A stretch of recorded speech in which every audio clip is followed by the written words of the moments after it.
noche en Desde las Cámaras hablaremos de la Ley de Ingresos con el senador Ernesto Pérez Astorga, quien es presidente de la Comisión de Hacienda. Además, el senador de Morena, Ovidio Peralta, nos platicará sobre el camino que ha tomado el debate de la controvertida reforma electoral.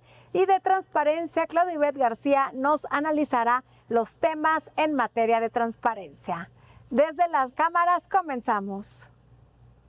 Nos encontramos ya en el penúltimo mes de trabajos de periodo ordinario de sesiones del Congreso de la Unión y en el que prevalecen dos grandes temas dentro de la actividad legislativa: la definición del presupuesto de egresos de la Federación para el año próximo y la eventual aprobación de la reforma en materia electoral.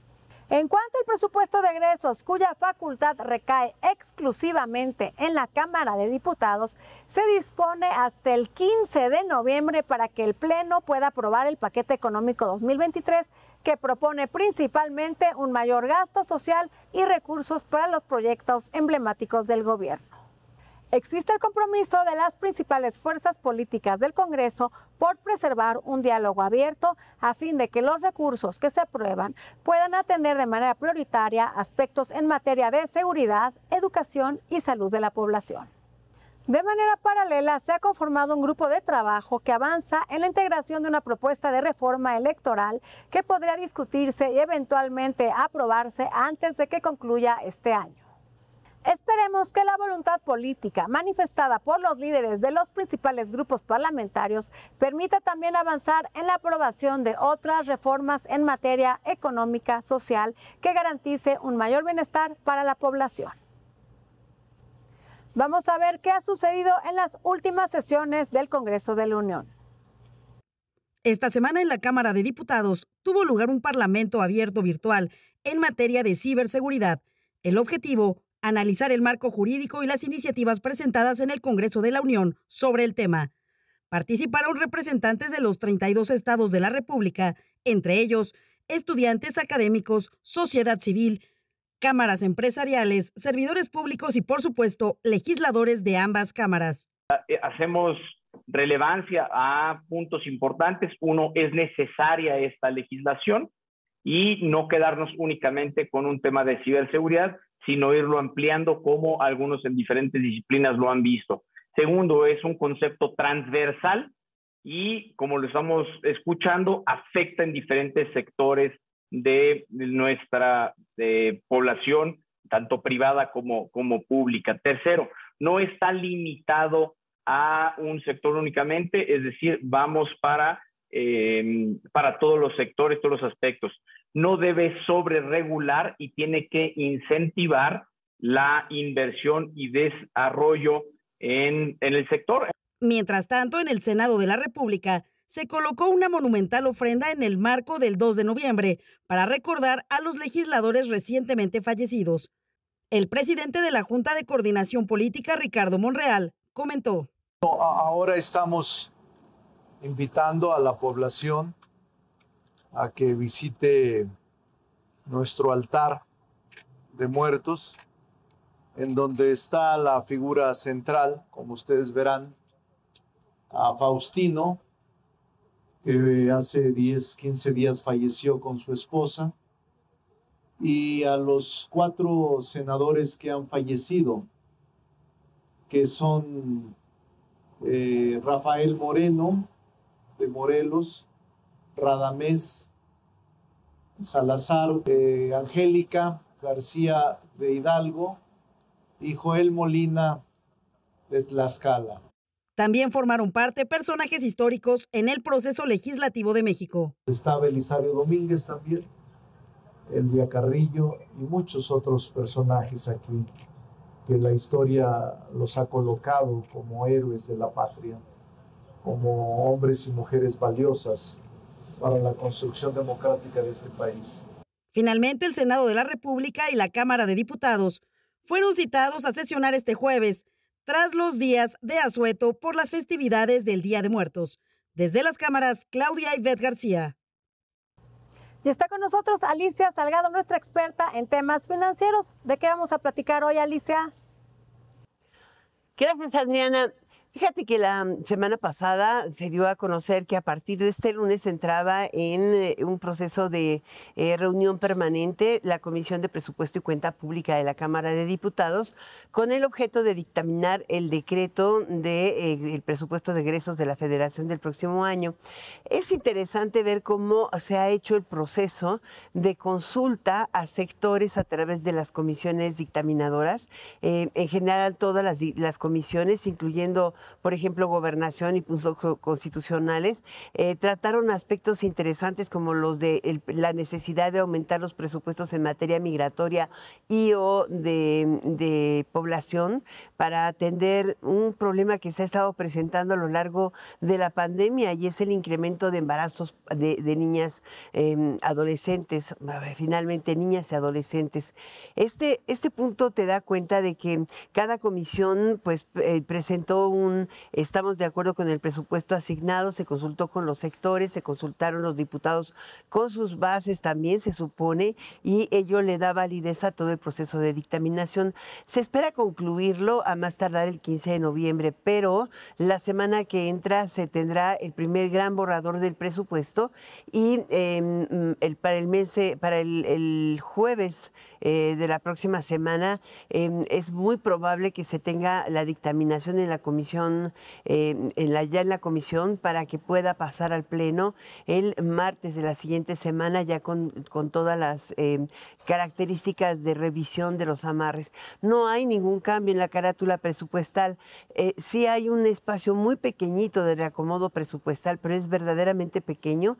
Se habla de alrededor del medio punto porcentual del PIB, unos 150,000 millones de pesos son los que están reasignando en montos muy pequeños y solamente, digamos, auditados o supervisados también por los ejecutores de gasto de la Secretaría de Hacienda. Así es de que todo va de la mano y no se prevé ninguna sorpresa al respecto. Adriana, hasta la próxima. Yo pongo este tema bajo la lupa desde las cámaras. Seguimos con un tema complicado, la reforma electoral, y para explicarnos a qué acuerdos han llegado en la Cámara Alta, el senador Ovidio Peralta platicó con nuestro compañero Víctor Sánchez Baños. Los procesos electorales son vitales para el país. Por eso debemos tener cuidado en todo lo que tengamos que hacer sobre la reforma electoral. Los mexicanos nos encontramos en este momento ante una posibilidad de cambios en cuanto a las autoridades electorales por una parte y por la otra encontrar la salida para hacer más democrático nuestro país y sobre todo más barato. De esto vamos a platicar con el senador por Morena, Ovidio Peralta. Yo creo que uno de los puntos torales es el que podamos disminuir la carga burocrática que tiene el Instituto Electoral actual. Eso creo que va a ser una de las cosas más importantes, el de que los consejeros, tanto electorales como de los tribunales, sean por elección. También va a ser parte de lo más importante que viene propuesto en esta reforma electoral.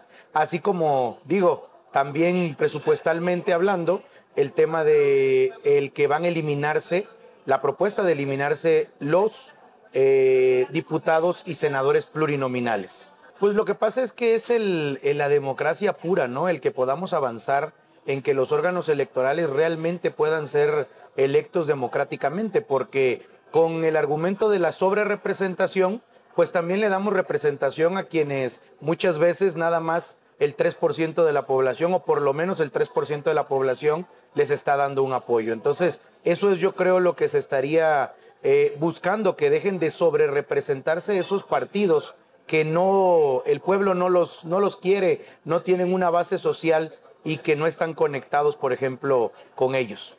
Pues mira, yo creo que como te decía, lo que se busca es que se disminuya la burocracia, que podamos tener realmente organismos o órganos que funcionen correctamente.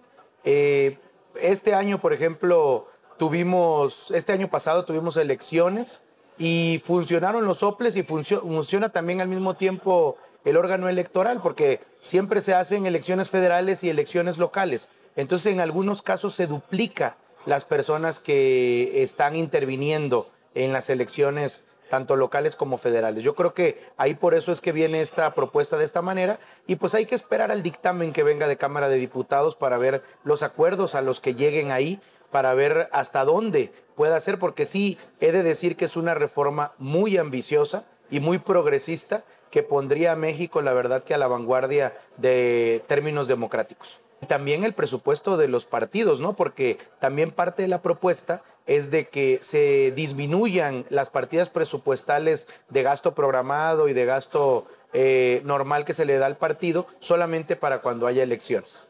Pues mira, yo creo que parte de la propuesta que todavía está en discusión, que todavía va a surgir modificaciones, pues es la parte de cómo poder buscar que cada vez los representantes populares pues sean más populares. Ese es el reto, ¿no? Y que también el Instituto Electoral pues pueda funcionar también para hacer el ejercicio de las consultas ciudadanas y que pueda ser igual económico, que no sea tan caro, porque ahorita es uno de los más caros a nivel mundial. Y Claudia Ibet García aborda el tema de transparencia y su importancia en el Congreso Federal y por supuesto también en los congresos locales. Un tema al que constantemente le damos seguimiento aquí en Desde las Cámaras es la transparencia. En esta ocasión haremos un análisis del tercer trimestre del año, es decir, evaluaremos a los congresos locales de julio a septiembre del 2022. ¿Qué encontramos en materia de transparencia y rendición de cuentas en los congresos locales? Empecemos por entender que durante este periodo el semáforo COVID-19 de los 32 estados se posicionó en color verde. Lo anterior significó más actividades legislativas, más información y por lo tanto esto requirió también un mayor acceso a la información clara y oportuna. Sin embargo, lo que observamos durante este tercer trimestre fue una ligera disminución en el índice promedio de transparencia. ¿Cómo se explica esto? Recordemos que en los últimos meses fueron temporada de recesos legislativos en prácticamente todo el país, por lo que podemos concluir que los recesos disminuyen en algunos casos la transparencia legislativa. Veamos los números.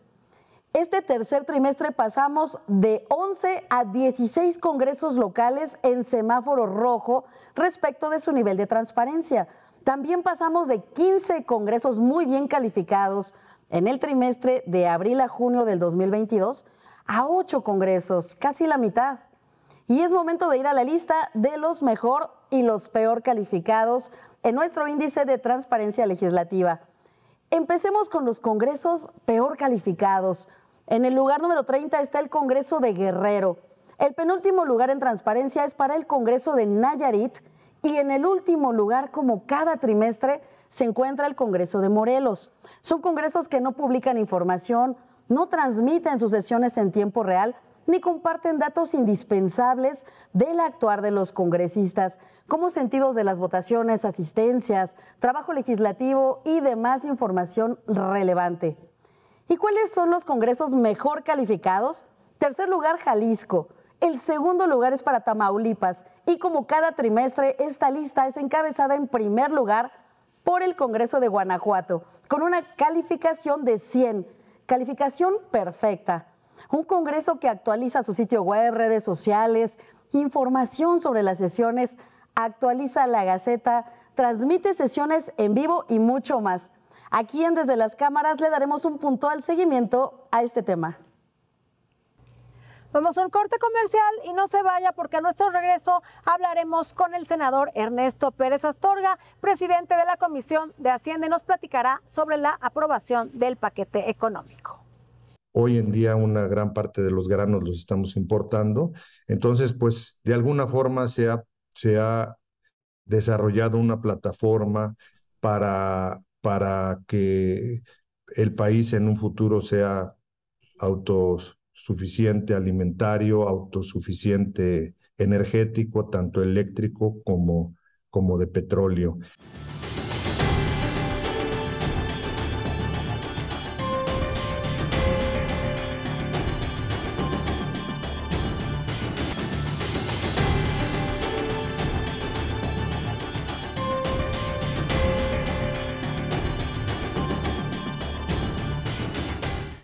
La Comisión de Hacienda preside en el Senado.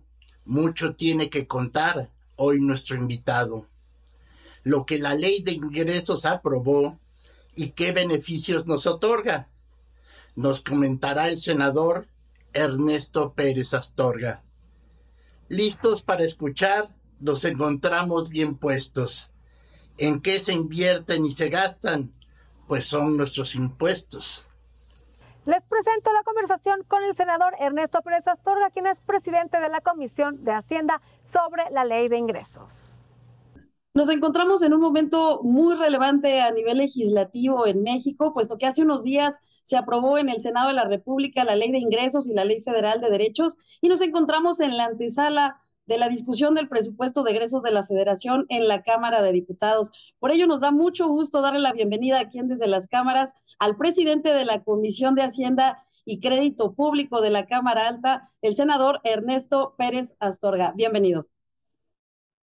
¿Qué tal, Claudia? Los saludo con mucho gusto a todas y todos. Muchas gracias por acompañarnos, senador. Pues le agradecemos este tiempo y quisiera empezar preguntándole, a finales de septiembre, el 28 de septiembre para ser exactos, el secretario de Hacienda acudió al Pleno de la Cámara Alta precisamente para la glosa en el marco del cuarto informe de gobierno. Se dieron algunas estimaciones, por ejemplo, se estima un crecimiento del Producto Interno Bruto para el próximo año de entre 1.2 y 3%, y se dieron algunos otros indicadores. ¿Cuál es su punto de vista al respecto de estos indicadores, senador, y en general de esta comparecencia que tuvo lugar? Bueno, yo primero que nada decirles que les agradecemos el espacio para poder platicar con el público y mencionarles que tenemos muchas instituciones dentro del gobierno federal, pero hay dos que son muy importantes. La Secretaría de Hacienda, que está en donde está insertada lo que es el Servicio de Administración Tributaria, que ha hecho un gran papel en la parte de la recaudación, y por otro lado, el Banco de México, que es una entidad independiente, pero que es precisamente la que da los criterios económicos para la proyección de todo lo que es la parte económica. Entonces, decirles que dentro de los últimos 4 años han sido muy escrupulosos, han sido muy acertados en la parte económica. Lógicamente que pues lo que vino a desdibujar un poco fue el conflicto de Ucrania con Rusia, porque eso pues no se tenía previsto. Es muy importante este comentario que hace, porque muchas veces pareciera que estamos desfasados, es decir, la Secretaría de Hacienda empieza a hacer estas proyecciones desde junio. Sí, es correcto. O sea, todas son las proyecciones. Hoy en día, pues lógicamente tenemos un escenario diferente, un escenario en donde se han escaseado productos alimenticios, se ha incrementado mucho el acero, el cemento, los fletes de los diferentes países, las cadenas de suministro, que es fecha que todavía no se logran, vamos a decir, estabilizar desde el COVID, porque nosotros, recordemos, traemos un problema de COVID que fue algo inédito. Es una de las crisis más importantes que pues podemos decir que México ha enfrentado en los últimos 80 años, y posteriormente esta guerra entre Ucrania y Rusia. No obstante de eso, bueno, pues los números de nuestro país son buenos. Yo les puedo decir que todas estas variables ya fueron presupuestadas, ya fueron proyectadas, y hoy en día tenemos un presupuesto que estoy seguro que es realista y que lo vamos a poder cumplir. De alguna forma yo les puedo decir pues mucha confianza ante los inversionistas extranjeros. Ahora sabemos que el pasado 26 de octubre se aprobó en el Pleno del Senado de la República la Ley de Ingresos y también la Ley Federal de Derechos. Se dan algunas estimaciones, senador. Por ejemplo, se prevé un tipo de cambio de 20.6 pesos por dólar. También se habla de un crecimiento del Producto Interno Bruto del 3%. ¿Qué nos puede platicar al respecto? ¿Cuáles son sus conclusiones respecto de desde la presidencia de la Comisión de Hacienda y Crédito Público de la Cámara Alta? Sí, bueno, los supuestos macroeconómicos que nosotros tenemos es que pues tenemos un crecimiento del 1.2 al 3%, con una inflación anual del 4.7, con una tasa de interés de 8.5, con un tipo de cambio de 20.60, con un precio del petróleo de 68.70, no obstante que ahorita está cerca de los $90, 88, un poco arriba de los $88, con una producción de 1.872.000 barriles. Creo que el país está en condiciones de poder lograr precisamente, pues por eso se dieron todos estos criterios, debido a que, por un lado, estamos viendo que el precio del petróleo está bajando cada vez, poco a poco, y eso quita presión también a las finanzas públicas debido a que ha habido un subsidio el precio de la gasolina, que sabemos que va ligado directamente al precio del petróleo. Yo le puedo decir que los ingresos tributarios, pues estamos hablando de un 15%, de un incremento a 7.123.474 millones de pesos, y que las estimaciones es de que con toda la expansión del Producto Interno Bruto que tendremos el próximo año, no por ningún motivo el país se endeude en más del 50% en referencia al Producto Interno Bruto. Entonces, son muchos los datos. Yo le puedo decir que estamos convencidos de que este paquete económico será pues un paquete realista, que los estados tendrán para seguir invirtiendo, que tenemos que el presidente ha enfocado un recurso adicional de cerca del 20% para apoyar a la agricultura en México. Una de las visiones originales que se tuvieron fue precisamente de que también seamos autosuficientes en materia alimentaria. Hoy en día una gran parte de los granos los estamos importando. Entonces, pues de alguna forma se ha desarrollado una plataforma para que el país en un futuro sea autosuficiente alimentario, autosuficiente energético, tanto eléctrico como de petróleo. Y eso nos está dando una fortaleza a tal grado que, bueno, pues hoy en día yo les quiero decir que la moneda, el peso mexicano, es una de las 3 monedas de los países emergentes con más transacciones del mundo, ¿sí? El día de ayer ya estábamos a un tipo de cambio, creo que de 19.88 pesos.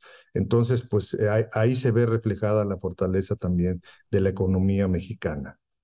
Ahora, sabemos, senador, que es facultad exclusiva de la Cámara de Diputados la discusión del presupuesto de egresos de la Federación. Sin embargo, en un análisis general, ¿cuál es su punto de vista? ¿Abona al progreso económico, no solo para el próximo año, sino tal vez para la próxima administración? ¿Cuáles serían los efectos positivos de este gasto? Bueno, yo veo que los efectos positivos es que estamos hablando de que los estados que han manejado sus finanzas públicas sanas, le voy a hablar, por ejemplo, del estado de Veracruz. Estamos hablando de casi un 9.9% de incremento real. O sea, estamos hablando por encima de la inflación. Entonces, todos los estados tendrán sus participaciones federales en donde se estarán incrementando todos esos recursos que lógicamente se podrán apoyar para todo lo que es su infraestructura, seguridad, programas sociales. Hay un incremento del cerca del 30% en programas sociales. Se sigue apoyando todo lo que es el Tren Maya, la consolidación precisamente de lo que es el proyecto transísmico, y adicionalmente la Federación está apoyando precisamente los problemas que tiene Nuevo León con el agua. Entonces el recurso se está utilizando, yo creo que por un lado para seguir garantizando que las personas más vulnerables sigan teniendo recursos, seguir impulsando la parte económica, porque hoy en día quiero decirles que México está precisamente por esta problemática que tiene mundial. Tenemos una gran oportunidad para que México se convierta precisamente en el país en donde reciba la mayor cantidad de inversiones por la cercanía con el mercado más grande del mundo, que es Estados Unidos. Senador, pues le agradecemos mucho su punto de vista, es muy importante para nosotros y seguimos aquí Desde las Cámaras muy pendientes de todo lo que suceda en el Senado de la República. Y yo estoy a sus órdenes como siempre. Que tengan un bonito día todos y todos. Muchas gracias. Gracias, senador. Gracias, Claudia. Se nos acabó el tiempo, no dejen de vernos próximo jueves, 11:30 de la noche, en el único programa de la televisión que pone bajo la lupa el quehacer legislativo. Buenas noches.